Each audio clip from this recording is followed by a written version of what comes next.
ওঙ্কার বাংলার সঙ্গে রয়েছে আমি শিল্পা আসছি বিস্তারিত খবরের দিকে। লোকসভায় মহিলা সংরক্ষণ বিল মুখ থুবড়ে পড়ার পরক্ষণেই বিজেপির ড্যামেজ কন্ট্রোল অবতীর্ণ হলেন স্বয়ং প্রধানমন্ত্রী নরেন্দ্র মোদী। বিলের অভ্যন্তরীণ কলা কৌশল আড়াল করতে কাঠগড়ায় বসাতে চাইলেন বিরোধীদের। শনিবার সন্ধ্যায় জাতির উদ্দেশ্যে বক্তৃতায় তা নিয়ে দুঃখ প্রকাশ করেছেন তিনি। ভ্রূণ হত্যার অভিযোগ তুললেন কংগ্রেস, তৃণমূল, ডিএমকে, সমাজবাদী পার্টির মতো দলগুলির বিরুদ্ধে। বিল পাশ করাতে না পারার জন্য প্রধানমন্ত্রী ক্ষমাও চেয়ে নিলেন দেশের সমস্ত মা বোন কন্যার কাছে।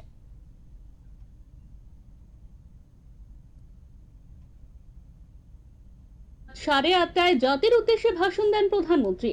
8 ঘন্টার ভাষণে মহিলাদের অধিকার কেড়ে নেওয়ার জন্য তিনি বিরোধী দলগুলিকে নিশানা করেন। বিরোধীদের উপর এর জন্য ভ্রূণ হত্যার দোষ চাপিয়ে দিলেন মোদী। টেনে আনলেন ভোটমুখী রাজ্যের শাসক দলগুলিকেও। পশ্চিমবঙ্গের শাসক দলের বিরুদ্ধে তোপ দাগলেন। বললেন মহিলাদের এগিয়ে নিয়ে যাওয়ার সুযোগ ছিল তৃণমূলের কাছে, কিন্তু সেই সুযোগ তারা নষ্ট করল। कांग्रेस और उसके सहयोगियों ने सदन में पूरे देश के सामने भ्रूण हत्या कर दी है, भ्रूण हत्या कर दी है। ये Congress, TMC, Samajwadi party, DMK जैसे दल इस भ्रूण हत्या के गुनहगार हैं। ये देश के संविधान के अपराधी हैं, ये देश की नारी शक्ति के अपराधी हैं। প্রধানমন্ত্রীর কথায় কংগ্রেস, তৃণমূল শনিবার সংসদে টেবিল চাপড়ে যে উল্লাস করেছে তা ছিল আসলে মহিলাদের আত্মসম্মানের উপর আঘাত। কিন্তু মহিলারা এই অপমান ভুলবে না।